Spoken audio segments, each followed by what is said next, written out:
Pero Listo, ya vi. antes de decirles algo sobre Rancière, quería saber si habían podido leer el texto. ¿Alguien pudo leer el texto para hoy? Yo a Rancière lo he leído en otros momentos, pero no pude releer ahorita para esto. Y Carlos dice que sí leyó en el chat. Carlos, estuve esta mañana en la puerta de tu escuela. Ok, Carlos, lo leíste. ¿Puedes abrir micrófono?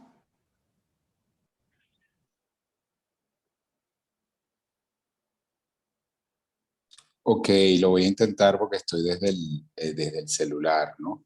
Se te oye muy Eh, bien. qué bueno. La lectura que hice fue la que estaba en el Padlet, publicada de último, que tiene que ver con que, que es la imagen, ¿no? ¿Es sobre eso? No, O esa yo es estoy para un la... poco... No, sí. Bueno, leíste la... Pero yo Las dos. lo puse allí que era para las últimas dos clases, que son las dos que vienen, ¿no? Entonces me adelanté a esa fue la lectura que hice, pero además una lectura increíble. No, es que claro, ese capítulo entiendo que les va a interesar mucho. Increíble, increíble. Hoy correspondía leer el texto de Rancière, Ese no lo leí. la Ese no lo frase, la leí, imagen y la honestamente. historia. ¿Alguien lo leyó? Ok. A ver, ¿quién me dijo? ¿Quién más dice? Yo no lo pude leer, porque eso me temía, o sea, que voy a tener una dificultad todavía mayor, porque yo lo que hago es esquematizarlo y explicarles las partes que me parecen, por un lado, más difíciles y por otro lado, más relevantes, ¿no? Pero entonces ahora sí es verdad que vamos a quedar en Bavaria, ¿no? Si no lo leyeron ni siquiera una vez. Ok. Entonces, bueno, me van a tener que escuchar como un cuento, ¿no? Pero antes quiero decirle algunas cosas. Primero quería, bueno, aparte de preguntarles si habían leído el texto, porque yo me temía que no lo hubiesen hecho, eh, quería saber si tienen alguna pregunta o algún comentario sobre lo que vimos de Mitchell, sobre la relación entre texto e imagen que él establece a partir del análisis del trabajo de William Blake. Si quieren comentar algo, si les quedó alguna duda, si les quedó alguna inquietud, porque todavía esta semana estamos dentro de ese tema. O sea, fíjense, les recuento otra vez el itinerario que hemos hecho, ¿no? O sea, hemos planteado un mapa general sobre lo que son estas nuevas disciplinas. Eh, Vimos un poco, más o menos de manera subrayada, por no decir de manera profunda, el origen, uno de los orígenes más nítidos de todo este camino, que es la cultura visual. Eh, ya saben de dónde procede. Hemos hablado eh, de que vamos a tener que vernos constantemente con una especie de pugna, o sea, como la tradición filosófica y la tradición, sí, sobre todo la tradición filosófica ha tratado el tema de la imagen, o sea, constantemente vamos a movernos entre esta eh, posibilidad de que la imagen sea un problema que tenga que ver con la falta de reflexión, que tenga que ver con una especie como de degradación del significado o de la producción de significados en la cultura occidental. Siempre vamos a tener que vernos con eso, y entonces, bueno, en representación inicial de esa pugna vimos a Martin Jay discutiendo de manera fantasmal con Michel Foucault, porque bueno, no es una discusión que se haga de tú a tú, ¿no? Y luego entonces entramos en un tema que hoy vamos a continuar, que es el tema de la relación entre la palabra y la imagen. ¿Por qué? Porque no se trata solamente del tema de la palabra, sino del tema de las grandes fuentes de producción de significado, ¿no? Entonces se supone que la cultura occidental está más sustentada o más parada o más ubicada en la palabra, y que tiene incluso su sistema de escritura, está en función supuestamente de la palabra, ¿no? Y que, bueno, pero por otro lado somos una cultura idólatra en sentido, digamos, de que somos iconofiliales, es decir, estamos muy centrados en la imagen.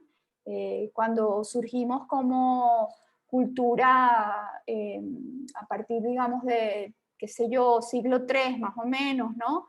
En el que se funden dos grandes fuentes culturales totalmente distintas, el judaísmo con el cristianismo, hay una especie como de negociación en el que todo el politeísmo de la antigüedad pagana tiene que trasladarse en términos visuales, en términos de imágenes a lo que va a ser de en adelante nuestra forma religiosa, que es digamos, la monoteísta, ¿no? Y que todo eso entonces lo que hace es que tengamos esa especie como de dialéctica, de relación de amor-odio con el logos y con el eidos, ¿no? Bueno, con el eidos convertido en ícono, ¿no? El eidos es idea y también refiere imagen y refiere idea al mismo tiempo, ¿no? Entonces, con esta especie de crisis epistémica, o especie no, con esta crisis epistémica de finales del siglo XX, en donde hay un reacomodo disciplinar, etcétera, hay una reconsideración hacia esos dos ámbitos de la significación de la cultura, ¿no? O sea, el ámbito de la visualidad, de la imagen, y el ámbito de la escritura o del significado que tiene que ver con la palabra y con las ideas, ¿no? Y entonces por eso le he dado tanta importancia a este tema de la relación entre la palabra y la imagen. Ya lo vimos desde un teórico visual como es Mitchell, y ahora lo vamos a ver con un filósofo que tiene unas particularidades muy especiales. Jacques Rancière es un filósofo que es una suerte como de rescatista de la estética, de la disciplina estética como disciplina filosófica. Le da, digamos, un nuevo aire, porque la estética en algún momento estuvo, digamos, desaparecida en función de las teorías del arte y de toda de la función intelectual que cumplió la propia historia del arte, ¿no? Y entonces Rancière sería como una suerte haría como una suerte de reactualización de la estética, sobre todo con un aspecto que pasa desapercibido, pero que tiene que ver con el propio origen de la disciplina, que es la relación con la política, ¿no?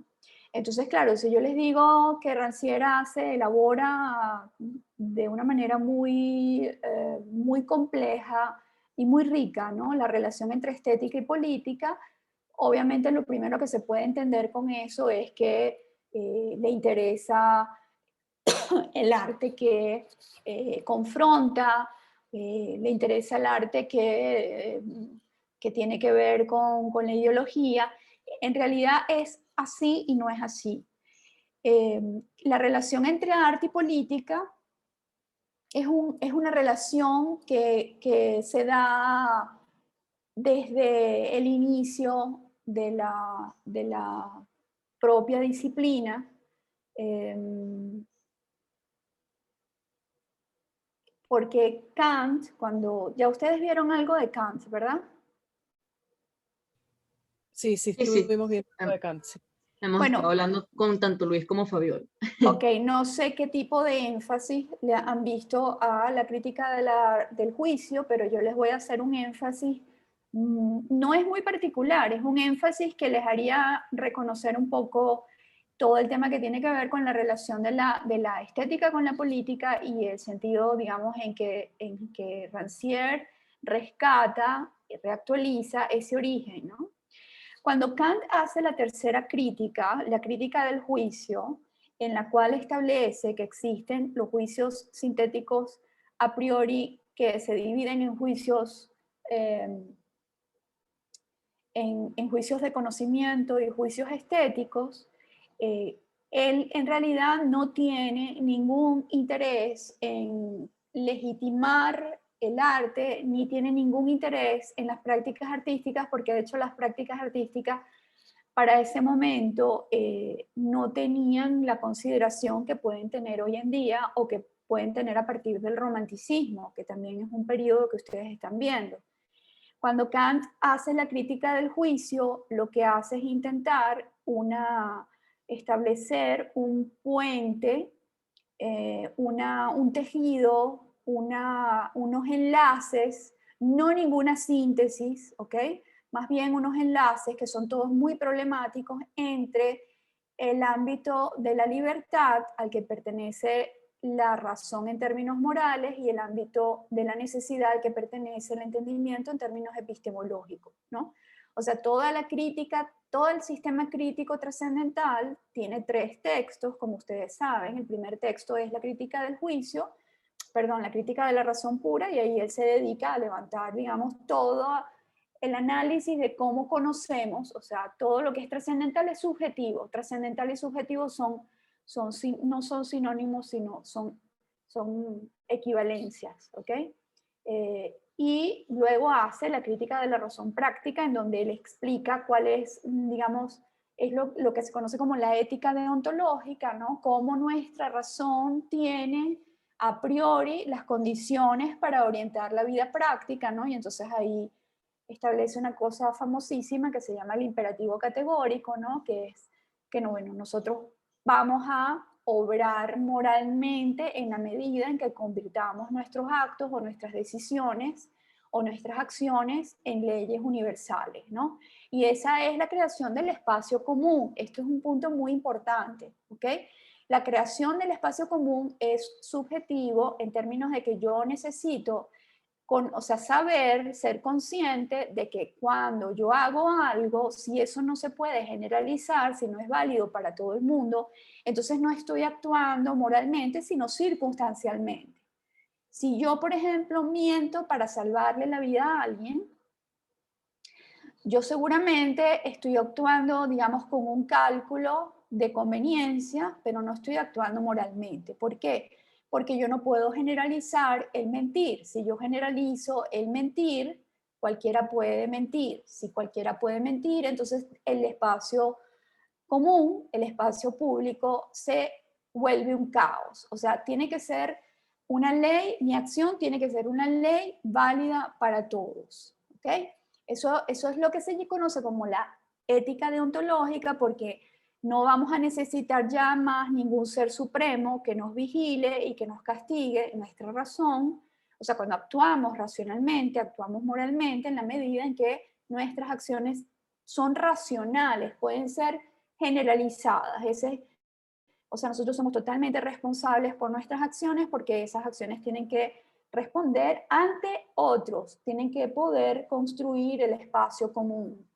La ética emotivista, que es más o menos la que nosotros tenemos en Venezuela, es la de la particularidad más absoluta, ¿no? O sea, cada quien ve si le conviene poner la música a todo volumen toda la noche, o si le conviene regar la basura, o cada quien ve por su conveniencia, y por supuesto el resultado es que tenemos un espacio público que nos da muy poca calidad de vida, ¿no?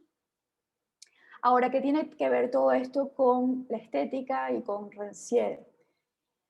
Esa creación del espacio común en términos éticos quedó establecida en la segunda crítica, pero entonces en el momento, digamos, a finales del siglo XVIII, por una serie de eventos, algunos de ellos los comentamos desde Blake, porque con Blake estaríamos más adelante, en el romanticismo comienza a surgir el espacio común, el espacio político, el espacio público, en otros términos. Uno de esos términos tiene que ver con la prensa, ¿no? Con todo lo que hablamos sobre la prensa. La prensa es un sitio en donde todos leemos lo mismo y podemos comentar lo mismo. Entonces, acá no es que le interese la prensa, pero Kant escribe la tercera crítica pensando en que tiene que crear una especie de comunicación entre ese mundo de la racionalidad práctica y el mundo de la racionalidad cognoscitiva, y entonces establece los juicios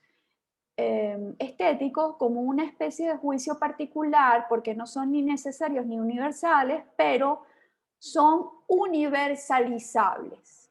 Entonces hay un ámbito que es el ámbito de la sensibilidad, que no solamente tiene que ver con el espacio y el tiempo, que son internos, sino que también tiene que ver con nuestra capacidad de juzgar, por ejemplo, para la época, la belleza y lo sublime.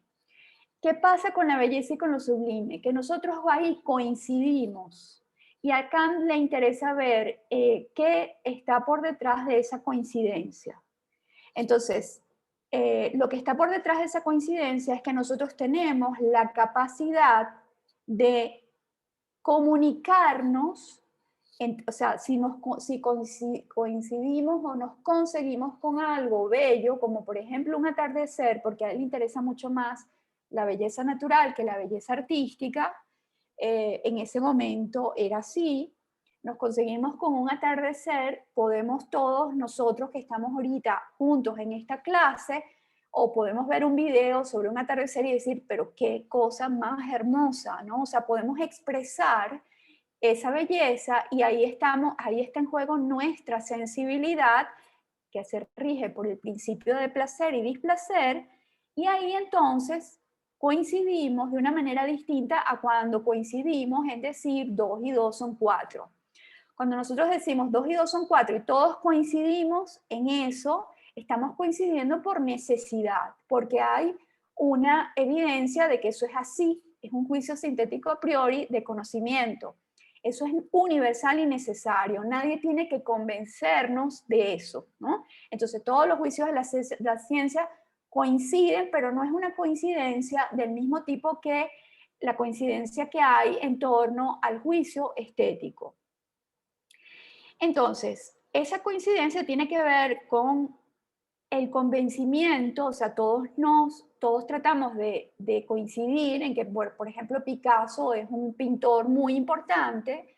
¿Y cómo nosotros llegamos a eso? Obviamente hay un componente cultural, pero cuando uno comienza racionalmente a entender que Picasso representa un movimiento, digamos, de las propias ideas y de la sensibilidad que tiene que ver con la época, que tiene que ver con la caída de los metarrelatos, que tiene que ver con la disolución de una cantidad de cosas, o sea, lo inserta entonces dentro de las vanguardias. Es decir, cuando uno comienza a sumarle archivos de conocimiento y archivos de conocimiento, cada vez se convence más de que Picasso realmente es muy importante, pero es muy importante ¿para quién? ¿Para mí o para nosotros? En el nosotros está la clave. O sea, digamos, la estética es como la historia, o el arte es como la historia de en qué momento la sensibilidad obtiene, digamos, una producción que se vuelve significativa para el nosotros, ¿no? A eso le sacó muchísima punta Schiller con el tema de las cartas para la educación estética.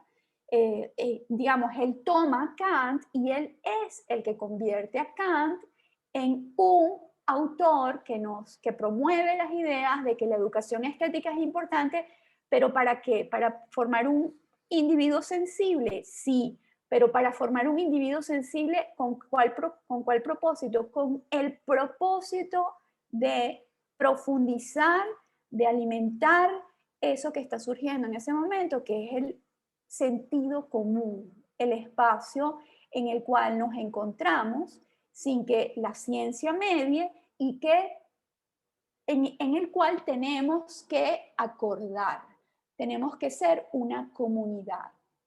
Entonces, a ese aspecto le saca muchísima punta Rancière. Rancière, o sea, casi que elimina todo lo que tiene que ver con la teoría del arte y se centra en la estética como la teoría de la sensibilidad y en ese propósito político de desarrollar, digamos, el espacio común, como de hecho ha sucedido con nosotros. O sea, lo que nosotros consideramos importante a nivel de arte, o sea, no solamente nosotros lo consideramos importante, pero esa consideran importante hace que se cree un nosotros. O sea, es allí donde nos podemos encontrar como grupo, por ejemplo, de la cultura venezolana o más ampliamente cuando visitamos cualquier museo a nivel internacional que tiene una colección que para nosotros es significativa. Eso es significativo no solamente porque me está dando placer a mí, sino porque es significativo para nosotros, como comunidad. O sea, es la expresión común de la sensibilidad. ¿De acuerdo? Sería como el sentido político, o sea, la articulación entre arte y política que le da Rancière a la estética. Entonces, les decía antes de que entraran todos que este es un autor que es particularmente difícil de leer y es más difícil de explicar, y si no leen el texto todavía es más difícil de explicar, ¿no?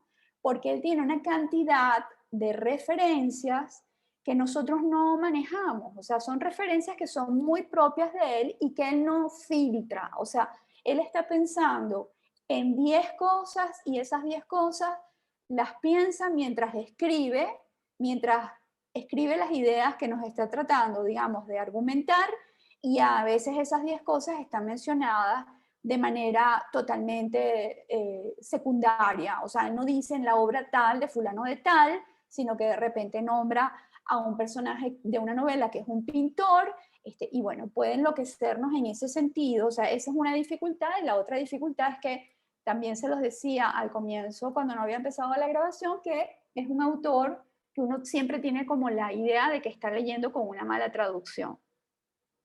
Pero es su forma de escribir. Entonces, cuando vayan a leer el texto, porque ahora lo único que van a tener que hacer es escucharme el cuento sobre el texto, porque no tenemos la lectura, van a encontrarse con esa dificultad, pero no dejen de leerlo porque les va a aportar muchísimo. O sea, es un texto complejo, pero va a fondo, ¿ok? O sea, nos va a hablar del tema de la significación por la palabra y la significación por la imagen, nos va a hablar del sentido común, ya van a ver por qué toda esta perolata, y lo va a hacer, digamos, de manera profunda. Es decir, él va en este texto a hacer como una especie de revisión histórica de algunos momentos de la historia, de la cultura, y nos va a decir cuál era la posición en relación a la palabra y cuál era la posición en relación a las imágenes. Hasta, por supuesto, que llega el cine. El cine hace que colapse esa dialéctica, porque ¿qué es el cine? El cine es un compendio, yo no me atrevería a decir una fusión, o sea, hay una relación súper problemática en el cine entre la imagen y la palabra, ¿no? A veces es una relación dialéctica, a veces es complementaria, a veces se funde, a veces no sé, tiene un montón de relaciones distintas. Y él entonces va a ir desde el cine con una serie de conferencias que dio Godard a finales de la década de 1970, para entonces decir algo sobre este tema de la relación entre la palabra y la imagen. ¿De acuerdo? ¿Alguna pregunta o algún comentario hasta aquí? No, yo no tenía notado qué capítulo era, pero estoy viendo que es el de la frase, la imagen creo que okay, lo tengo aquí abierto. Bueno, lo tenía abierto. Y me imagino que ese es el capítulo, ¿verdad, profe? La frase, la imagen y la historia. Exacto. Sí, Exacto. sí, yo les pedí que leyeran, yo les mandé primero todo el libro, que lo voy a bajar del Drive hoy, y les pedí que leyeran ese capítulo, la frase, la imagen y la historia. Yo no sabía hasta dónde iban a llegar, pero lo que vamos a ver hoy en la clase son apenas los primeros apartados. Vamos a ver el apartado 2.1 y 2.2. Y ya, bueno, luego quedará por parte de ustedes leerlo, investigarlo un poco más. Yo siempre voy a estar a la orden para cualquier duda que tengan en relación a los contenidos. ¿Alguna otra pregunta, un comentario? ¿Se entendió algo de esta introducción? Sí, se entendió. Bueno, yo lo entendí. Sí, no, clarísimo. O sea, Fue una gran introducción. Sí, la introducción estuvo muy buena. Pero está complicado. ¿les cuadra con lo que han visto? Sí, claro que sí. Totalmente. Además lo complementa muy bien. o sea, lo que acabo de hacer es un subrayado, o sea, decirles básicamente lo que acabo de afirmar, debería tratarse en una enciclopedia, o sea, una tesis larguísima, es que la crítica del juicio, de hecho la usa Rawls, por ejemplo, para hablar de todo lo que tiene que ver con el juicio universalizable, o sea, lo usan los autores contemporáneos. Habermas también lo usa, es una obra, es un texto que no legitima la obra de arte, lo que hace es legitimar una especie de racionalidad que no tiene que ver con los juicios de la ciencia, que era básicamente lo que había legitimado la primera crítica. Tiene que ver con unos juicios que no son universales y necesarios, sino que son universalizables. Y es allí donde nosotros nos encontramos. Consideren siempre o cada vez que puedan que la estética es una disciplina que se relaciona más con la sensibilidad, con una especie de ciencia acerca de la sensibilidad, que con una teoría del arte, ¿ok? Ok, perfecto. Perfecto, Entonces perfecto. O vamos sea a que ver. Dime, Tere. lo que daría Kant, lo que daría Kant es un método para entender o para buscar, no es colectivizar, pero sí ¿cómo se diría? Legitimar los juicios que se establecen a través del consenso universal o una cierta universalidad. O sea, es un método. Él no está proponiendo, como dice usted, una estética, sino un método para entender unos fenómenos que suceden y que son simultáneos en varias personas, pues. Mira, todo lo que hace Kant en el periodo crítico, que es como el periodo más importante, que es la crítica de la razón pura, la crítica de la razón práctica y la crítica del juicio, es estudiar la subjetividad humana, analizar la subjetividad humana, ¿ok? Porque, bueno, básicamente porque o sea, hay una cosa, digamos, Descartes funda la racionalidad, luego vienen los empiristas ingleses y le dicen a Descartes que el yo pienso luego soy es un enunciado absurdo, que lo que más importa son los datos empíricos, es la realidad, que lo que nos diga la realidad, lo que nosotros percibamos, y luego llega Kant y hace una especie de síntesis entre la racionalidad cartesiana y el empirismo inglés. Entonces, todo lo que hace Kant es estudiar la subjetividad humana. ¿Cómo conocemos? Es la gran pregunta de la primera crítica, ¿ok? ¿Cómo conocemos? Bueno, porque nosotros tenemos las condiciones que hacen que el conocimiento sea posible. Nosotros los seres humanos tenemos la condición del espacio, tenemos la condición del tiempo y tenemos las categorías del entendimiento. Y nosotros organizamos las percepciones temporalmente y espacialmente, y por eso entonces relacionamos todo como causa y efecto, ¿no? Todos los juicios, o sea, toda la ciencia lo único que hace es anticiparse a la experiencia. La ciencia es poderosa porque elabora juicios que se pueden anticipar a la experiencia. No necesitamos que ocurra un eclipse para saber que el eclipse ocurrió. Nosotros podemos con cálculos astronómicos anticiparnos y saber cuándo va a ocurrir un eclipse. Entonces Kant, como por ahí está Newton, Kant lo que hace es estudiar cómo eso es posible, cómo es posible que nosotros podamos elaborar las leyes sobre la caída libre de los cuerpos, por ejemplo. Eso lo hace Newton, o sea, allí más o menos contemporáneo con Kant, ¿no? Entonces, ese sistema de representar la realidad es lo que le interesa a Kant. Y luego entonces también dice, bueno, pero y entonces, ¿cómo nosotros nos comportamos? O sea, ¿cómo podemos comportarnos? ¿Qué nos puede orientar el comportamiento? Y también encuentra que hay unos juicios en nosotros, que hay unas formas en nosotros que nos dotan de todo lo necesario para orientar el comportamiento. Ya de aquí en adelante no hace falta ningún Dios. Nosotros tenemos la razón nos da todo lo necesario para orientar el comportamiento. Y en la tercera crítica, lo que hace es estudiar cómo es posible que nosotros juzguemos lo bello, siendo que lo bello se da de una manera totalmente particular, empírica. O sea, cuando vemos un jarrón bello, nosotros no necesitamos anticiparnos a eso, porque claro, él decía, los juicios sintéticos a priori del conocimiento nos permiten anticiparnos a la experiencia, pero hay una cosa extrañísima que es la capacidad que tenemos para juzgar lo bello y lo sublime. Nosotros contemporáneamente diríamos, sabemos lo que es significativo, ya no podríamos hablar de lo bello y lo sublime, ¿no? Pero eso ocurre con algo que aparece por primera vez, no es con algo que obedece a ninguna regla general, no obedece a ninguna teoría. Los juicios de la ciencia obedecen a una teoría. O sea, para nosotros decir que los cuerpos en caída libre se caen de acuerdo al peso y que ese peso entonces ejerce una fuerza que se llama aceleración, etcétera, etcétera, todo eso tiene que obedecer a una ley universal, ¿sí? En la belleza no ocurre así. Nosotros en los juicios estéticos no juzgamos de acuerdo a principios generales. Sin embargo, coincidimos. Y esa cosa tan extraña de que no haya una ley o una teoría que nos diga lo que es lo bello, o sea, ¿por qué este jarrón es bello? Sin embargo, nosotros vemos el jarrón y decimos, qué bello ese jarrón, ¿no?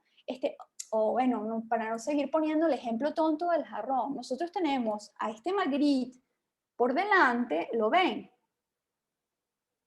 ¿Se ve en pantalla? Sí, se ve perfecto, sí. Ok, nosotros sabemos que eso es una pintura importante, ¿sí? Eso para nosotros es una pintura referencial, es una pintura que marca la pintura moderna, por ejemplo, ¿no? Y eso no tiene ninguna, o sea, no hay ninguna teoría que nos diga que todas las pinturas que tengan una pipa y una frase que diga esto no es una pipa son importantes. Sin embargo, hay una coincidencia. Esa cosa tan extraña, él la estudió, la analizó y nos dio una razón de por qué ocurría eso, pero lo hace de cara a la subjetividad humana. A él no le interesa el fenómeno, a él lo que le interesa es saber por qué nosotros coincidimos en juzgar esta pipa que tenemos por delante como importante, como significativa en la historia de la pintura. ¿De acuerdo? Perfecto, gracias. Ok. Claro, sí. Entonces, de nuevo, Rancière le importa el tema del arte, es decir, la manera en que nosotros hemos articulado la sensibilidad, nosotros los occidentales, con la política. ¿Y qué es la política? La política no es que mande fulano sutano, la política es la comunidad, el estar todos juntos frente a algo que es común, que nos hace común, que construye en nosotros. Para Rancière ese es el papel del arte. Entonces, obviamente va a haber un arte que va a incluir a una comunidad, un arte que invisibiliza a un grupo de personas y entonces allí pues sí comienza un movimiento que tiene que ver con política, más o menos en el sentido que nosotros, digamos, lo usamos cotidianamente, porque bueno, puede ser que haya movimientos sociales, por ejemplo, todo el arte reivindicativo de género, etcétera. Eso Rancière lo podría explicar perfectamente como la incorporación en el reparto de lo sensible de una comunidad que no estaba incluida en nosotros. Porque, digamos, estando él en Francia, ¿no? Siendo él un pensador que piensa desde París, bueno, ve, por supuesto, todo el sistema de museos, ¿no? Y también ve las comunidades marginales, ¿no?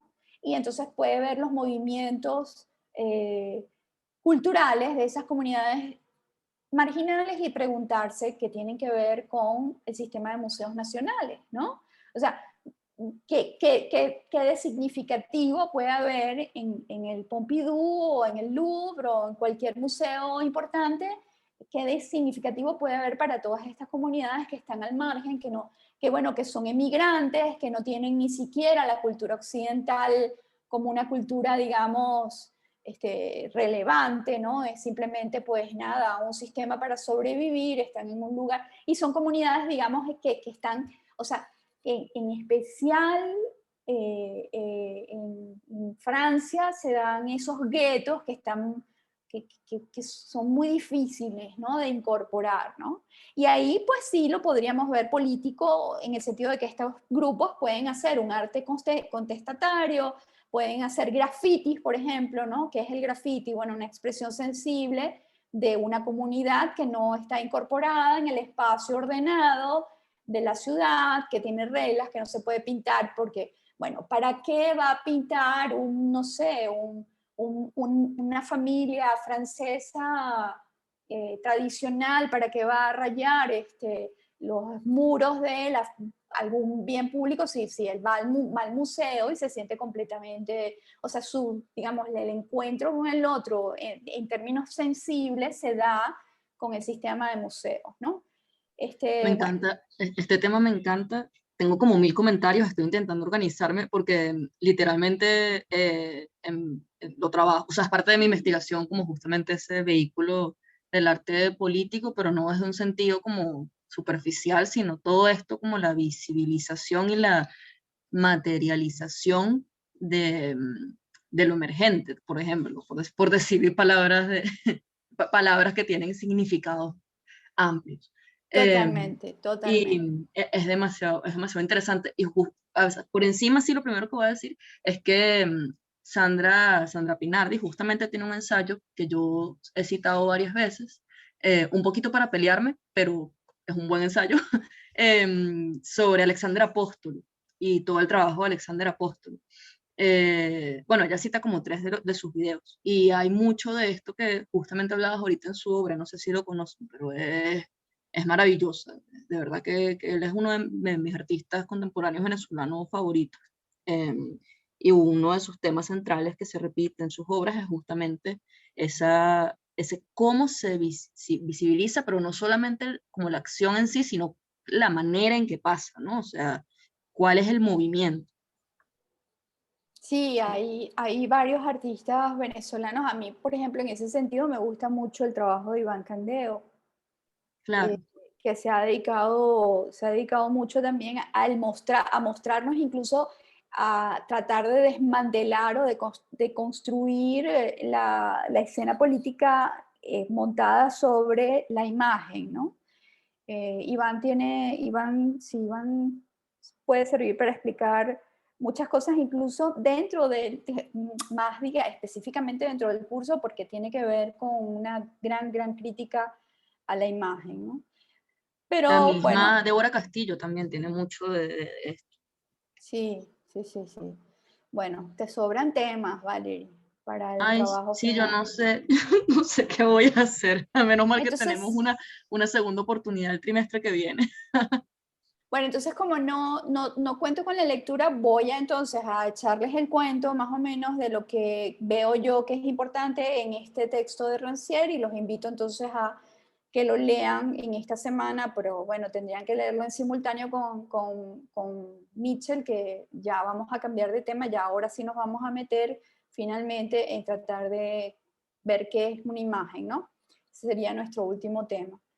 Bueno, entonces, la frase, la imagen y la historia empieza, yo tengo aquí un esquema, empieza o se centra en una cosa que se llama historias del cine, pero historias del cine, déjame escribírselos aquí, voy a aprovechar esto como pizarra, historias del cine escrito así,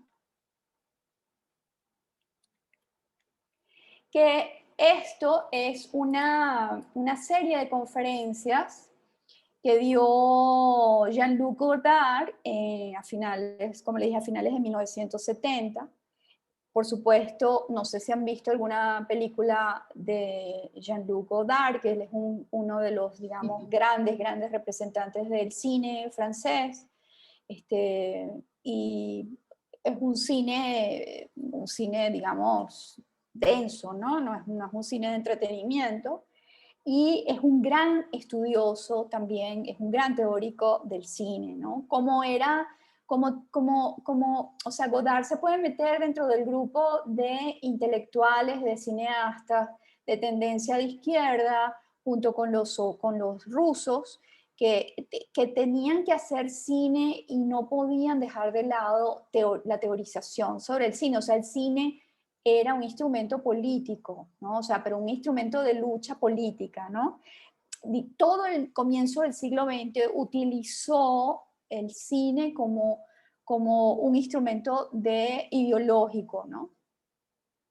Entonces, en esta serie de conferencias, o sea, Rancière se centra en esa serie de conferencias de Godard, ¿no?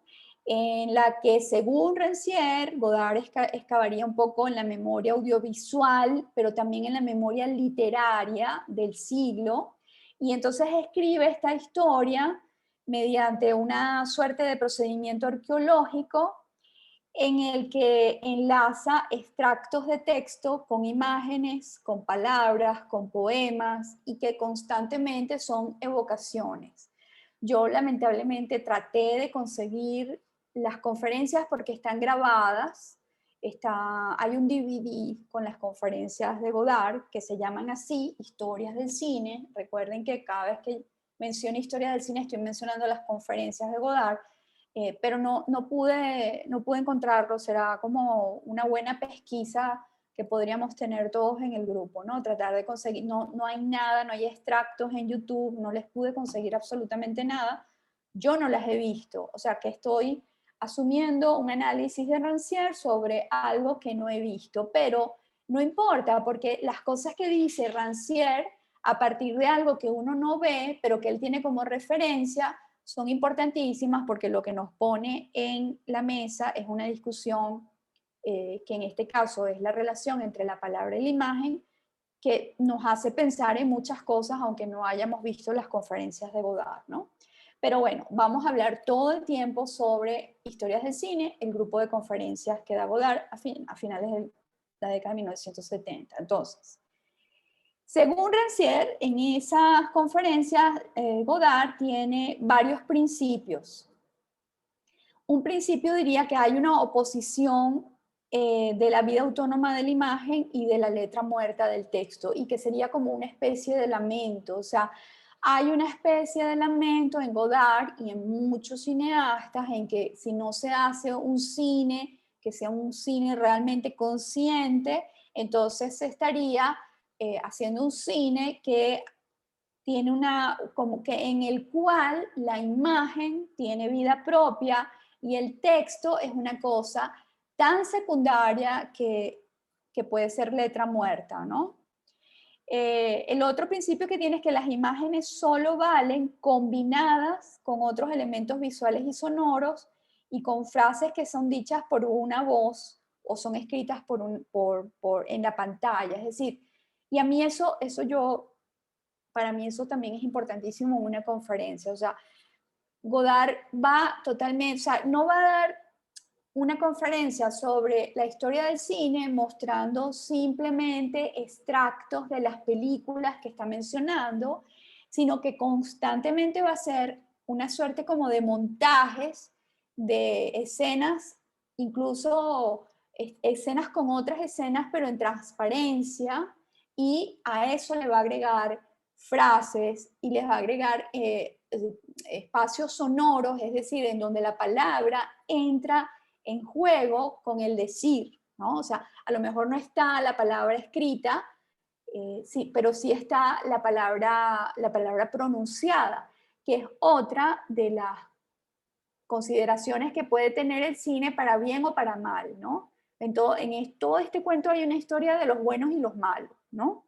Ya vamos a ver un poco el rol que juega, quiénes son los malos en toda la historia, ¿no? Entonces, se trataría de las relaciones que se pueden establecer entre la visibilidad y la significación. O sea que la imagen representaría el mundo o la esfera de la visibilidad y la voz y el texto y la palabra representarían la esfera de la significación. Y ahí pues comenzamos a tener un problema. ¿Cuál es el problema? Que la imagen no significa, ¿no? La imagen no significa, la imagen hace otra cosa, pero se supone que la imagen en sí misma no significa, ¿no? La literatura y el cine entonces tienen una gran capacidad para esto es otra de las afirmaciones que hace, ¿no?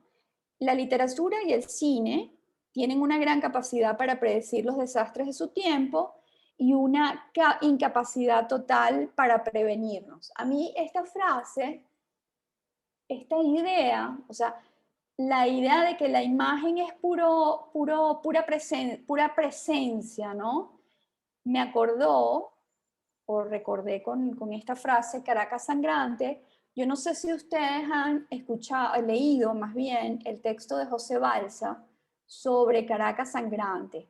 Nelson hace Caracas Sangrante en algún año de, creo que fue 1993, cuando Ricardo Benaín lo convoca a... ¿Cuál serie, María?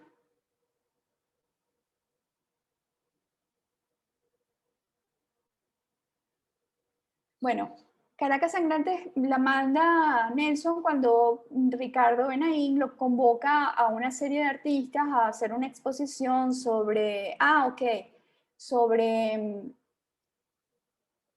la Caracas posible, la Caracas de nuestros sueños, la Caracas utópica, la Caracas linda, que no linda, esa no es la palabra que usa Ricardo, pero Nelson le dio tal furia esa convocatoria sobre la Caracas que todos queremos, algo así, ¿no? Que entonces hace Caracas Sangrante. Bueno, que es una foto aérea de Parque Central y bueno, nada, simplemente surge, digamos, está intervenida con una representación simbólica de la sangre, ¿no? Y se llama Caracas Sangrante. Y bueno, hasta allí llegó esa imagen y en esa exposición, pero luego entonces José Balsa hace un texto en el que convierte esta imagen en una cosa importantísima y además le da el Maravilloso es Balsa. Perdón que Sí. interrumpa, pero No, maravilloso. ese texto, si no lo tienen que leerlo. Yo puedo, si no se consigue en la red, avísenme, porque ese texto le dio un sentido completamente nuevo, distinto y potente a esta imagen, un sentido que yo no voy a decir que no tuvo Nelson nunca, porque a Nelson justamente lo que digamos hizo que hiciera esta imagen fue fue lo contrario a lo que se quería decir en esa exposición, porque a él le parecía que había una violencia desbordada en la ciudad, pero a José Balsa, digamos, con los años que vinieron después, y con el aumento de la violencia, entonces hace de esta imagen justamente lo que acabo de expresarles desde Rancière. La imagen es, o sea, la imagen, digamos, la imagen, claro, obviamente habla del cine, ¿no? Pero nosotros podríamos hablar también, extender esto, porque igual les voy a proponer que todo esto que está diciendo Rancière en relación a la imagen en movimiento, que es el cine, lo veamos nosotros en otros eventos. Por ejemplo, en el que les he hablado constantemente sobre el fotolibro. Entonces, esta imagen a mí me recuerda el tema de que el arte tiene una gran capacidad para predecir los desastres de su tiempo, pero no tiene ninguna capacidad para prevenirlos. O sea, la imagen es pura potencia en ese sentido, ¿no? En el sentido que lo enuncia Agamben, ¿no? Es pura potencia, no es impotente, es pura potencia. Hay un anuncio importantísimo allí. Todos los tableaux vivants de Nelson tienen además ese mismo sentido, porque la nave de los locos, la balsa de Medusa, todos tienen ese sentido como catastrófico, ¿no? De estar anunciando constantemente la catástrofe que nos viene, la catástrofe del país, ¿no? Pero tampoco puede hacer, o sea, esta imagen es completamente inocua, inofensiva. O sea, esta imagen no tiene ningún poder para cambiar las cosas, ¿no? Y un poco eso es lo que piensa y siente el cineasta de estos tiempos, o sea, el cineasta de los años, o sea, pues Godard tiene su gran producción durante la década de los años 60 y comienzos de los años 70, ¿no? Que hay una especie como de capacidad para enunciar o para anunciar grandes desastres, pero ninguna capacidad para realmente prevenirlos ni hacer nada por detenerlos, ¿no? También dice, la imagen es puro patos, P-A-T-H-O-S, que deshace el orden y la disposición de las acciones ficcionales de la historia. Es una singularidad inconmensurable, o sea, es una singularidad que no puede tener ninguna medida, ¿no? También aparece como elemento de un vínculo para establecer una historia común. Es una operación de puesta en comunidad. Entonces hay una, no voy a decir que una contradicción, pero sí una gran tensión. O sea, ¿cómo es esto de que la imagen, o sea, porque el tema de las acciones ficcionales y la historia, a ver si nos nos estamos entendiendo mínimamente. O sea, cuando irrumpe la imagen, o sea, el cine es la imagen en movimiento, pero también es la imagen masiva. O sea, cuando surge la era de la reproductibilidad técnica, para hablar en términos benjaminianos, también surge el tema de la imagen que puede ver mucha gente, ¿no? Y ese ver mucha gente es la imagen común. Ahora, piensen un poco si han visto cine mudo, ¿no? Lo que era el cine mudo estaba constantemente intentando narrar historias. ¿Por qué?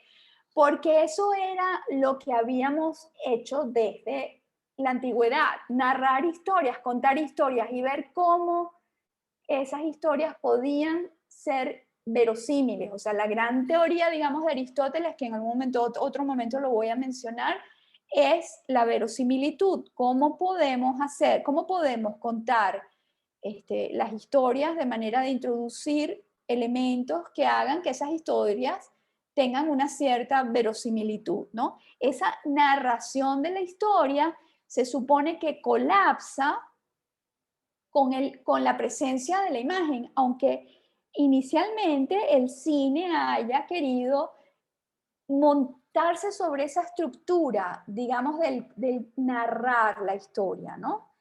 La imagen se presenta y a veces narra historia, pero a veces todas las historias colapsan de una sola vez en toda la imagen, ¿no? Eso es más o menos lo que quiere decir con el tema de que la imagen es puro patos que deshace el orden y la disposición de las acciones ficcionales de la historia.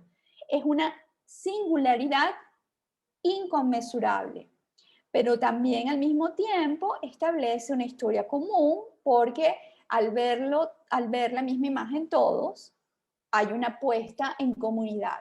Supongamos que estuviésemos viendo una clase completa sobre Caracas Sangrante, estuviésemos analizando el texto de José Balsa, saldríamos de la clase con un archivo de conocimientos compartidos sobre Caracas Sangrantes, independientemente de que ustedes estén de acuerdo o no con lo que diga José Balsa o con lo que diga yo, entra en juego el compartir, es decir, el ver todos juntos qué cosa, un sentido que se le está dando a otro sentido que es la propia imagen, porque cuando Nelson hace esta imagen, está creando un sentido, está creando un significado, ¿sí? Hay un pensamiento por detrás de la elaboración de esta imagen. Por un lado está su indignación por la convocatoria de pensar la Caracas, no me acuerdo cuál es el término exacto, pero era una cosa que tenía que ver con la belleza, con la utopía, ¿no? Por un lado, ver esa convocatoria y por otro lado, pensar cómo hace él para transmitir la violencia pura, ¿no? Hay un conjunto de ideas que entonces van a colapsar en esta imagen y entonces luego viene la lectura de José Balsa y el sentido que le da José Balsa a esa foto, ¿no? Allí, pues, por supuesto que siempre va a entrar en juego el tema de si la imagen necesita o no de la palabra. Eso lo podemos pensar 10.000 veces durante todo el curso, ¿no? Bueno, Luego hay un apartado que es el 2.1 que se llama sin medida común, que si tienen el texto cerca, pues ábranlo simplemente para que vean más o menos por dónde voy. Sin medida común, yo lo tengo aquí, pero voy a leer algunas partes que tengo subrayadas. Vamos a aprovechar y hago eso que estoy diciendo que voy a hacer. Aquí está. Sin medida común, en signos de interrogación. Ahí dice lo siguiente: lo propio del arte contemporáneo es la separación entre las presencias sensibles y las significaciones. No hay medida en común. Pero sin medida en común, ahí es donde entran las dificultades de Rancière, es también la referencia, o sea, podemos tomarlo sin medida común como qué significa la frase, y también hay que tomarlo como el nombre de una exposición, y me costó mucho darme cuenta que era el nombre de una exposición que se hace en el año 2002, ¿no? Que se llama Sin Medida Común. Y es más o menos, o sea, es como un sinónimo de lo inconmensurable, es decir, de lo que no tiene medida. Según Rancière, en el arte contemporáneo, con este tema de separar las presencias sensibles de las significaciones, influyen movimientos como el surrealismo y, digamos, pensadores como Benjamin, como Adorno y como Lyotard, con sentidos totalmente distintos, ¿no?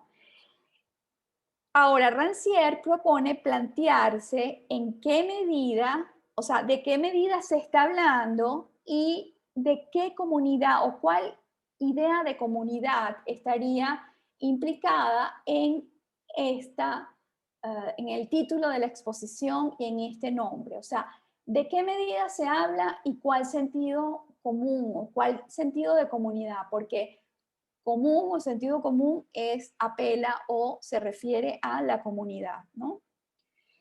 En la última parte dice aquí de las historias del cine, es decir, de las charlas, de las conferencias de Godard, hay una parte que se llama los signos entre nosotros, ¿ok? Y eso que puede ser una frase que nosotros también podemos como esta leer así, sin sentido común y ver qué significa sin sentido común. En este caso, los signos entre nosotros es una referencia a una novela de Ferdinand Ramus, ¿ok? Y allí se me hace bastante difícil explicar esto sintiendo que no pudieron hacer la lectura. Allí hay unas claves para ayudar a descifrar un poco el conflicto de las medidas y de las comunidades. O sea, Rancière está tratando de utilizar los signos entre nosotros para dirimir el tema de sin el sentido común, ¿no? Y entonces dice que los signos entre nosotros, en los signos entre nosotros se habla como una especie de doble comunidad. Hay una comunidad de los propios signos que tienen una presencia y hay un estar entre nosotros. Voy a leer la página 55 a ver si esto les dice algo o a ver si es posible explicarlo, ¿no? La aparente contradicción de las historias del cine, o sea, de la conferencia, podría entonces sernos de ayuda en este conflicto de las medidas y las comunidades. Querría demostrarlo a partir de un pequeño episodio extraído de su última parte. Esta parte lleva como título Los signos entre nosotros. El título, tomado de la novela de Ramus, implica en sí mismo una doble comunidad.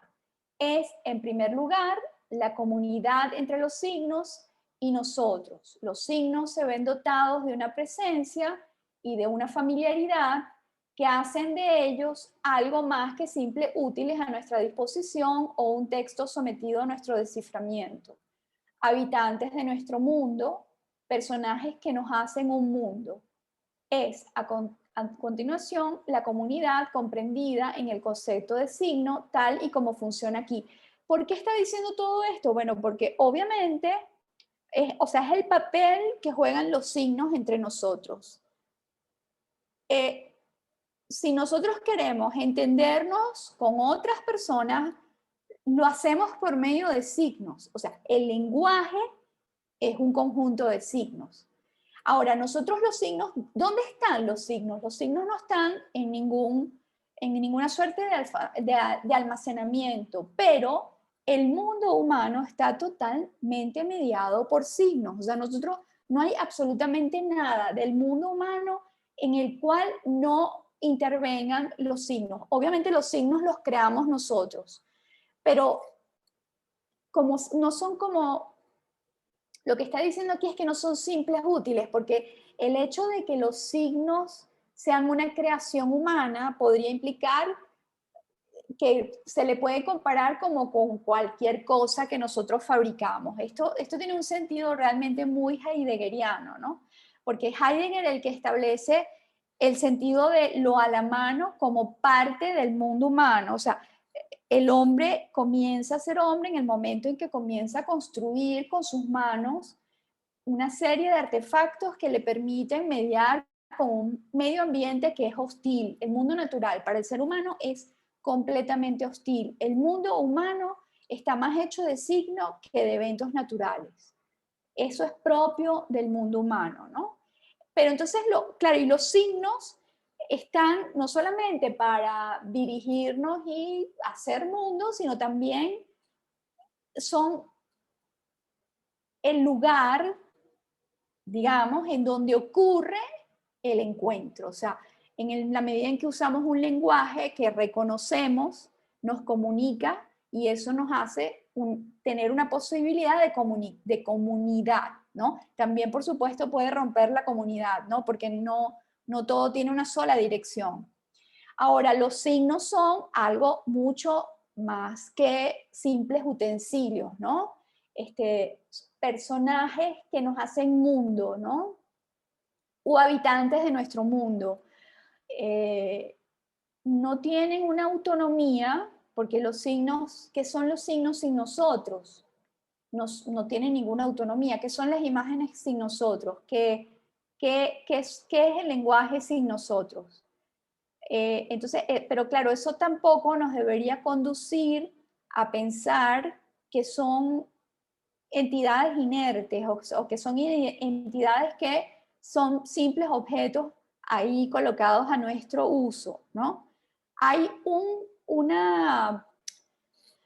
una relación compleja con el mundo de los signos, ¿no? Eso no son autónomos, dependen de nosotros, pero tampoco son inertes, tampoco tienen esa cosa de estar allí arrojados, ¿no? Es a continuación la comunidad comprendida en el concepto de signo tal y como funciona aquí. De hecho, los elementos visuales y textuales quedan aprendidos de forma conjunta, enlazados los unos a los otros en este concepto. O sea, tanto lo visual tanto lo textual como lo visual son signos, ¿no? Hay signos entre nosotros. Esto quiere decir que las formas visibles hablan y que las palabras tienen el peso de las realidades visibles, que los signos y las formas reavivan mutuamente sus poderes de presentación sensible y de significación. Y si ustedes me preguntan cuál sería la tendencia general del curso, sería esta, es decir, con una doble implicación. Hay palabras que se da perfectamente en el ejemplo de Caracas sangrante, ¿no? Las palabras de José Balsa, lo que escribe José Balsa tiene sentido frente a esta imagen. Es esta imagen la que dota de sentido las palabras de José Balsa sobre esta imagen, pero las palabras de José Balsa le dan sentido a esta imagen, ¿ok? Entonces hay una mutua implicación. Y eso es importante si comprendemos que los signos son tanto las palabras como las imágenes.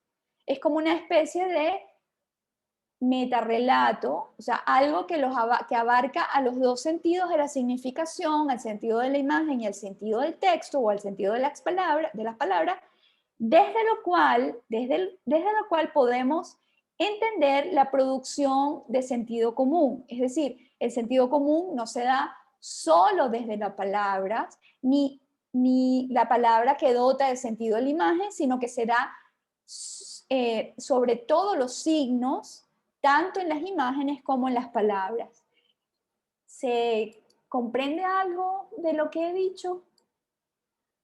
Yo lo entiendo Necesito... perfectamente y de hecho es un poco, es un poco abrumador porque estoy haciendo demasiados clics al mismo tiempo, porque literalmente como que yo no lo abordé desde estos autores, pero todo mi, no sé, como toda mi disertación en torno a la arquitectura como símbolo en la ciudad y cómo atraviesa la producción de subjetividad de las personas, eh, en tanto imagen, justamente, en tanto esto.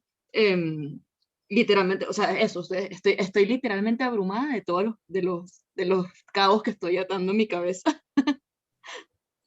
Ok. Profe, ¿pudiera decir Dime, o Teresa, sea, dime. por el tema del signo está muy relacionado con el estructuralismo? Sí, en Godard sí, en Godard estaría bastante, aunque yo no, o sea, yo no sé, no es un representante, a ver, me pones a pensar, yo creo que sí, sería como afín al estructuralismo, sí, sí, Ujú. definitivamente sí. Sí, porque hay una especie Sí. como de lamento, en algún momento lo voy a decir, ¿no? O sea, hay una especie como de lamento de que el cine haya sido tragado por la imagen. Entonces, ¿cómo es eso? O sea, ¿cómo es posible? Uno se pone a pensar, ¿cómo es posible que un cineasta lamente que el cine sea tragado por la imagen?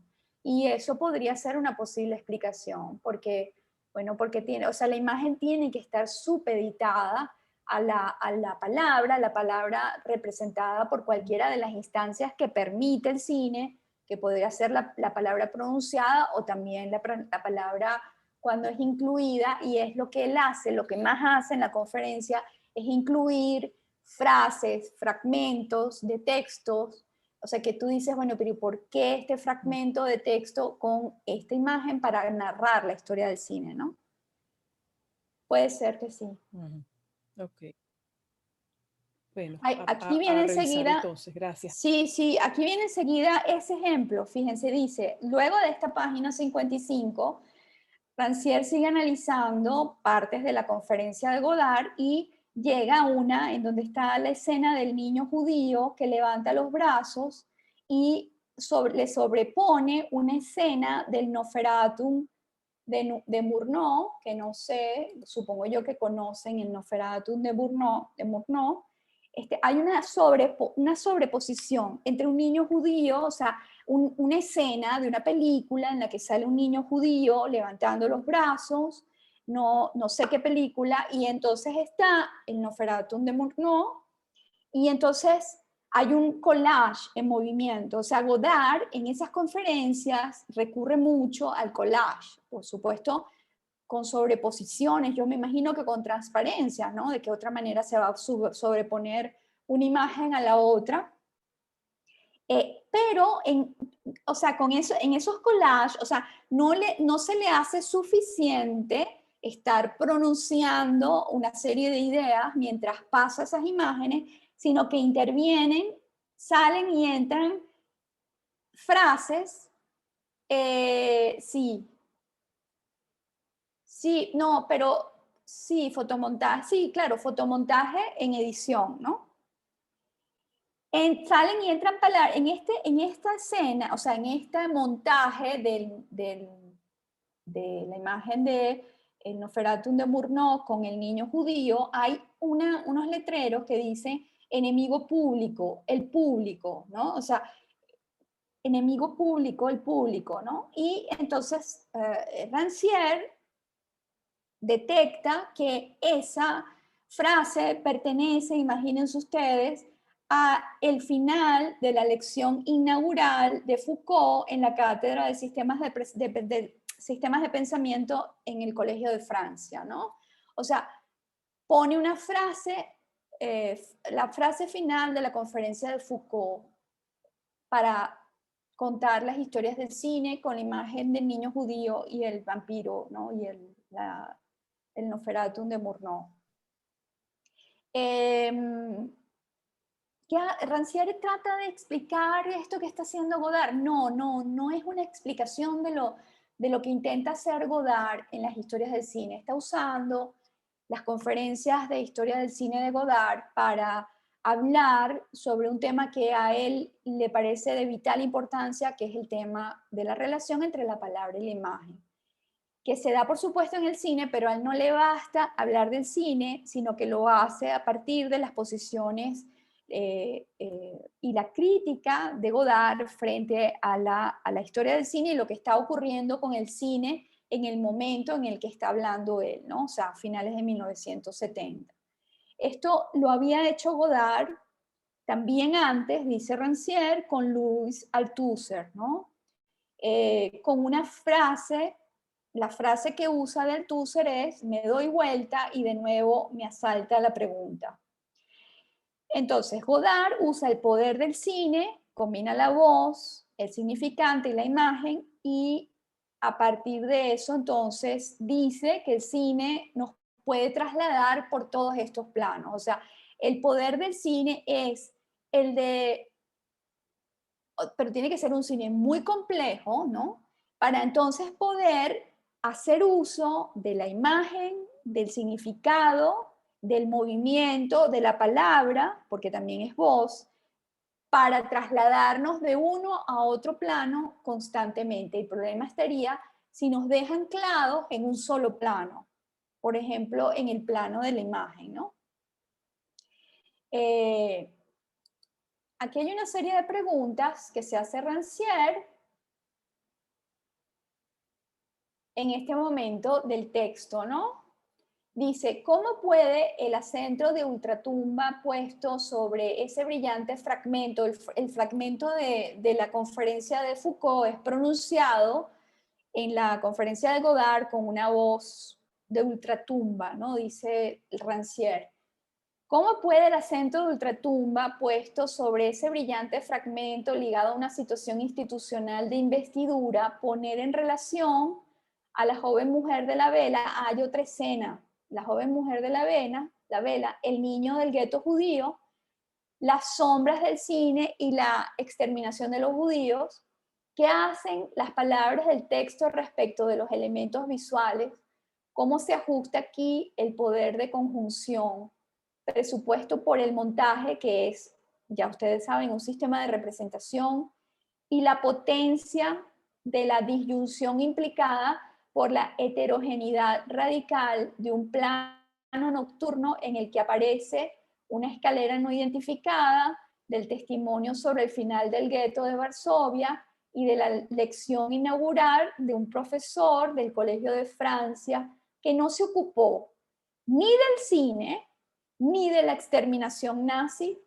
O sea, que tiene que ver todo esto, o sea, ¿por qué ese collage, no? Aquí podemos entrever que lo común, la medida y la relación entre ambos se dicen y se conjugan de varias maneras diferentes. O sea, él va a utilizar esa escena de historias del cine para decir que la palabra y la imagen y la medida en lo común tienen diferentes relaciones. Habrá, digamos, ya va un momento, estoy en la página 57, ajá.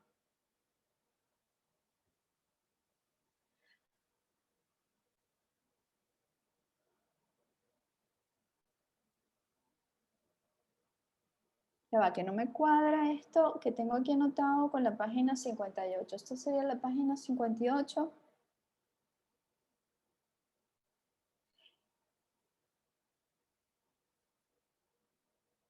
Ok. Aquí tengo un problema con la anotación, que anoté que esto que les voy a leer a continuación Está en la página 58, pero no está en la página 58. Me disculpo por eso. Dice así, la historia definió el ensamblaje de acciones. O sea, la historia como género, ¿ok? Define el ensamblaje de las acciones. Desde la poética de Aristóteles se teorizaba acerca de las maneras en las que se podía lograr la verosimilitud por medio de la causalidad, ¿sí? Y esa verosimilitud instituía una comunidad entre los signos y nosotros. ¿Qué significa esto? Que hay una combinación de elementos por medio de unas reglas generales y existe una comunidad entre la inteligencia productora de esas combinaciones y las sensibilidades convocadas a experimentar en ellas un placer. En este régimen, la función textual estaba subordinada a la función imaginante. O sea, hasta la invención, digamos, aquí sí prefiero hablar desde Benjamin, hasta la era de la reproductibilidad técnica, hasta la invención de la fotografía y el cine, pero la fotografía no tanto, porque en la fotografía se supone que la palabra no entra en juego, y realmente es así. La fotografía tendría que tener un peso como imagen. Una otra cosa es lo que se piense por detrás de la cámara o lo que se pueda decir sobre la imagen, ¿no? Pero ya en el cine ya tiene una consideración distinta, pero no es solamente hasta el cine, porque antes también hay una cantidad, digamos, hay un tiempo en el cual esta manera de hacer comunidad frente a una historia que se contaba de una manera, que tenía que tener una narración, que tenía que tener elementos de verosimilitud, eso colapsa, eso cambia. O sea, hablar de régimen sensible en Rancière es hablar de épocas. Hay una época en la cual, o sea, que va desde Aristóteles hasta, qué sé yo, hasta las vanguardias, o sí, quizás un poco antes, ¿no? Porque de hecho habla de algunos representantes del siglo XIX que hacen que colapse un poco esta noción de historia contada como narración, que tiene unos elementos de verosimilitud, es decir, había unos escritores que contaban una historia y unos lectores que leían esa historia, y eso establecía una comunidad porque había un ordenamiento de los signos que permitían que allí hubiese un entendimiento sensible, ¿no? Eso establece un régimen, lo que él llama un régimen sensible, ¿no? Hay un cambio, ¿no? O sea, en el que en esa jerarquía, digamos, de que la palabra supedita la imagen, o sea, narras la historia, las imágenes, crea la narración, ¿sí? Pero eso está totalmente supeditado a la palabra. O sea, no hay posibilidades de que ocurra esto, ¿no? De que se te presente una imagen que te esté al mismo tiempo presentándose como imagen y haciéndote una narración. Claro, en el cine es más evidente verlo, ¿no? Él lo ve, él extiende un poco más este asunto, casi como diciéndonos que el cine es una consecuencia de algo que lo antecede, y ese algo que lo antecede es justamente el colapso de esa jerarquización entre la palabra y la imagen, ¿ok?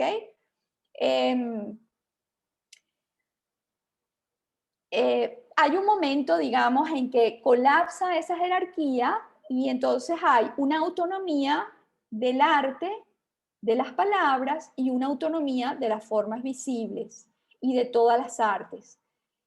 Pero este movimiento de la autonomía entre la palabra y las formas visibles no es un movimiento continuo, que eso es una de las ideas que yo quisiera que desmontáramos. O sea, cuando decimos, y por eso es interesante también los antecedentes del cine, cuando decimos que colapsa la jerarquización entre la palabra y la imagen en el cine, es evidente, pero eso colapsa antes y no cuando colapsa. O sea, no cuando hay un colapso de esa jerarquización, de ahí en adelante ocurre lo colapsado, es decir, la imagen por un lado y el texto por otro. No se da en un movimiento continuo, ¿no? Por ejemplo, él pone el ejemplo, digamos, después de esta página 58, él pone el ejemplo del Laoconte de Lessing, ¿no? Lessing, que nos ubicamos, digamos, a mediados del siglo XIX, creía, como buen romántico, que la palabra estaba por encima de la imagen y que había una superioridad de la palabra sobre la imagen. ¿Y de qué imagen estaba hablando Lessing? Por supuesto que de la pintura, ¿cierto? O sea, cuando el romántico, cuando dice que la palabra está por encima de la imagen, está diciendo que la poesía está por encima de la pintura. Y bueno, menos mal que ya tenemos la referencia de Mitchell y Blake para que se nos haga más o menos sencillo, por lo menos esta parte, ¿no? Lessing cree que la palabra está por encima de la imagen, y entonces piensa que, por ejemplo, el Laoconte, que es esta imagen, esta mitología que eventualmente tiene concreciones en la escultura, eso no puede ser, eso no es posible representarlo. O sea, el dolor del Laoconte no es posible representarlo ni en la pintura ni en la escultura. Solamente es posible albergar algo de una figura como esa en la poesía, ¿no? Esto hace, digamos, con estos ejemplos, Rancière lo que hace es ordenar toda la posible teorización en tres rasgos, ¿no? O sea, por supuesto, la teorización que le está tratando de revisar de la relación que existe entre la palabra y la imagen, ¿no?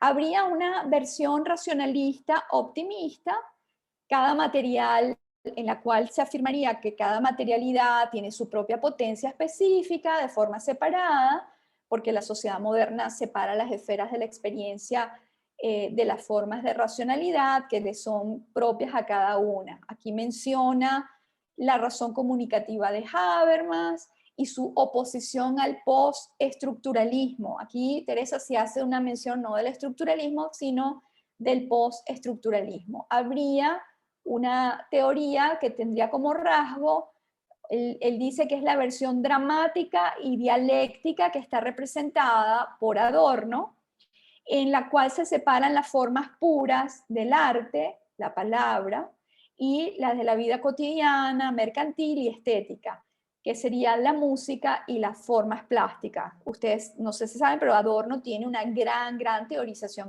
una gran teoría estética, pero es una teoría estética que se nutre mucho de su reacción ante la propaganda nazi, como emigrante que es, ¿no? Como uno de los emigrantes, digamos, que huye del fascismo alemán. Si uno estudia la teoría de Adorno, va a terminar, digamos, desde ella, si es convincente, problematizando muchísimo la imagen, porque la imagen va a terminar siendo el lugar en donde puede ocurrir todo lo que tiene que ver con el mercantilismo, la estetización de la política, las cosas cotidianas, mientras que en la palabra es donde puede ocurrir la elevación, digamos, cultural, la elevación de cualquier cosa de la comunidad, ¿no? Yo quería en este momento, pero fíjense, ya son las 3:57, que viésemos un trocito de la película de Leni Riefenstahl que se llama La voluntad de poder, que lo conseguí, le estaba explicando a Valerie que lo conseguí solamente en un Facebook, así que va a estar, o sea, no es mi Facebook, sí es mi Facebook, pero entonces me lleva a una página del Museo del Holocausto de Buenos Aires, que es el único sitio en donde conseguí este trocito de El triunfo de la voluntad, que es la película de Leni Riefenstahl. Yo no sé si ustedes la conocen, pero los invito a que la busquen porque es importantísimo, tanto ella como una de las, digamos, las artistas que más colaboró con el nacionalsocialismo, y como esta película que se llama, el documental que se llama El triunfo de la voluntad. Esto tiene, por supuesto, una música importantísima. Déjame ver si quitando el micrófono.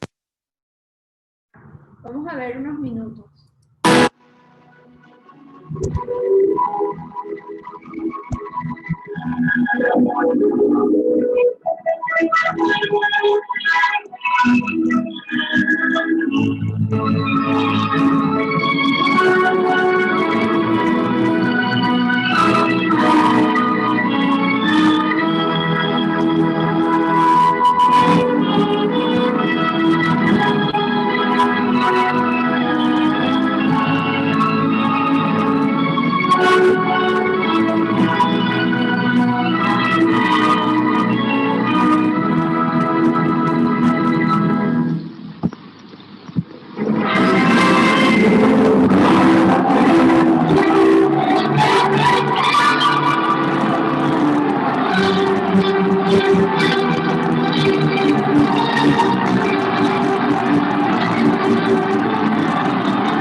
¿Qué tal, queridos amigos? Bienvenidos a Puntualizando de hoy. Vamos a hablar.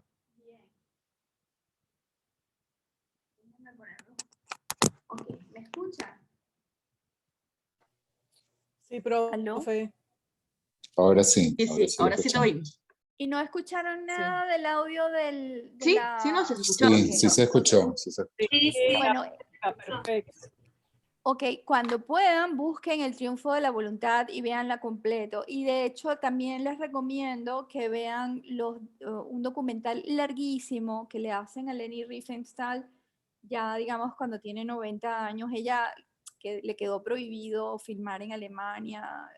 O sea, fue terrible, digamos, terrible fue lo que ella hizo también, ¿no? Pero hay un documental que es fantástico porque la coloca a uno en una posición realmente de dudar, ¿no? O sea, sobre qué tan responsable en términos, o sea, porque bueno, tiene que ver con el arte, ¿no? O sea, ella lo que estaba haciendo era arte, si solo lo que estaba haciendo era arte, ¿cómo fue posible que construyera esa imagen tan poderosa? Que, claro, Adorno y la escuela de Frankfurt en general reaccionan a ello porque nunca antes se había visto que la imagen pudiese generar esa poder de manipulación tan impresionante, ¿no? Que es solamente la imagen, o sea, fíjense, el triunfo de la voluntad es pura imagen, es pura edición. Por supuesto que sale Hitler, hay algunos fragmentos de Hitler hablando y no hay duda alguna de que era un gran hipnotizador de las masas, ¿no? Pero lo que hizo el cine de Leni Riefenstahl por el aparato de propaganda nazi, fue inédito, o sea, nunca antes se había visto que la imagen pudiese crear esa verosimilitud de la que hablaba Aristóteles, que antes se hacía por medio de la palabra narrada, ¿no? En la imagen para crear un poderío y una potencia y una capacidad de organización que a lo mejor realmente no existía, ¿no? O sea, pero fue impresionante además lo que hizo sobre los enemigos. Entonces, por eso es un poco para contextualizarles el tema de la versión dramática y dialéctica de Adorno, que sería el segundo rasgo de la teorización en la que ordena Rancière todo el tema de la conjugación, del sentido común y de la medición de la vinculación entre palabra e imagen. Y luego estaría la tercera versión, lo voy a dejar hasta aquí, que es la versión patética. De eso daría testimonio los últimos los libros de Lyotard, ¿no? O sea, según Rancière, Lyotard tiene una visión patética, ¿no? Sobre una teorización patética sobre esta relación, y ahí dice que no hay ausencia total de medida común y hay una catástrofe, ¿no? Es la separación de las artes, de la idea y toda presentación sensible. Había una ruptura completa entre el mundo de las ideas y el mundo de la sensibilidad, ¿no? Y esto lo relaciona Lyotard con los genocidios, con la vida estetizada, es decir, anestesiada, o sea, separar, digamos, la imagen de las ideas, por supuesto, con un componente político, con una posición política frente a cada cosa que tenga que ver con la imagen. La edición de cine o sea, tiene una teorización por parte de personajes como Godard o con personajes como Einstein, que me quedé medio traumatizada, no sé si lo estoy pronunciando en alemán o en qué, que tiene, o sea, que la edición tiene que tener o sea, una conciencia política por detrás. ¿Qué dice Emily? ¿Posible juicio? Ah, ok, ese no lo conozco. No lo conozco, pero sería como el equivalente al documental sobre Leni Riefenstahl. Gracias, Emily. Bueno, eso sería, o sea, estaría la versión racionalista optimista, la versión dramática y dialéctica de Adorno y la versión patética que estaría representada por Lyotard. Bueno, me faltó ir hacia el otro apartado, pero bueno, lo que puedo hacer es que darles unos minutos de la próxima clase para cualquier consideración que quieran hacer sobre la lectura ya tardía de este texto antes de que entremos en la última parte del curso, que es el texto de Mitchell, que es una imagen que no quisiera dejar en una sola clase. O sea, yo creo que, bueno, le hemos dedicado unas cuantas clases, incluyendo la conferencia,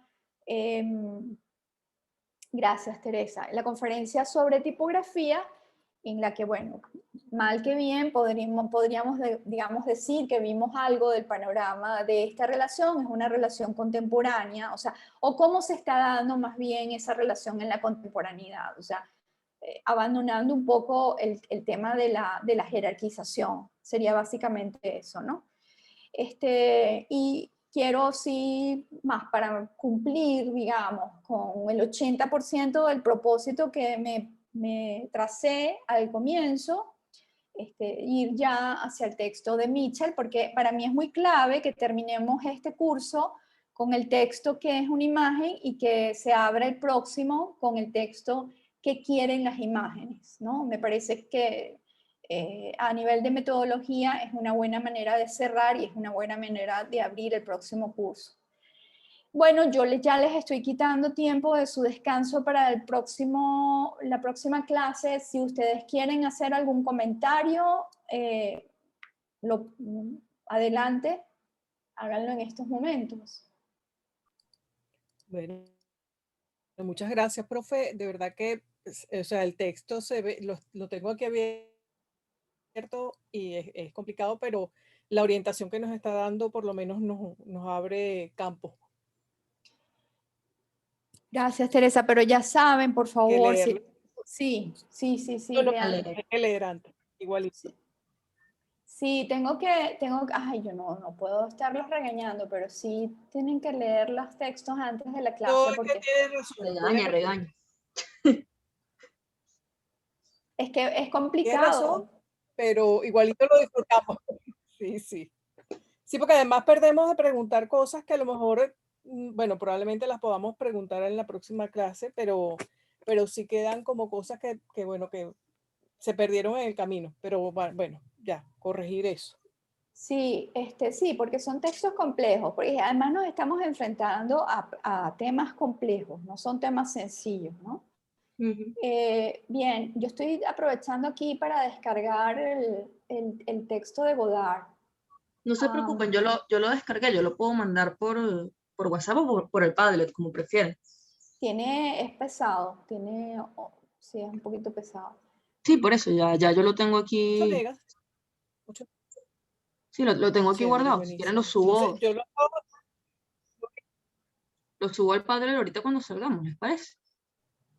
Bueno, si quieren vayan saliéndose ya. Valerie, deja el Zoom abierto. Dale. Un minuto más para que descargue. Y los que quieran salir, pues salgan. Gracias por conectarse. Gracias, profe. Había una sola cosita que me pareció importante cuando hablaban sobre que la fotografía tenía una carga como imagen que no necesitaba el texto o la palabra, que recordé que en algún momento el propio Benjamin hablaba sobre la fotografía que es más, bueno, de estilo reporteril, que requiere el pie de foto como para dar la comprobación de lo que se está viendo en la imagen. Y eso lo recordé justamente con esta clase, ¿no? No, es que Carlos, que la imagen fotográfica tenga una cierta autonomía, sobre todo si se compara con la imagen cinematográfica, no quiere decir para nada que o sea, que no se enriquezca y que no adquiera otros sentidos cuando ocurre el cruce con la palabra.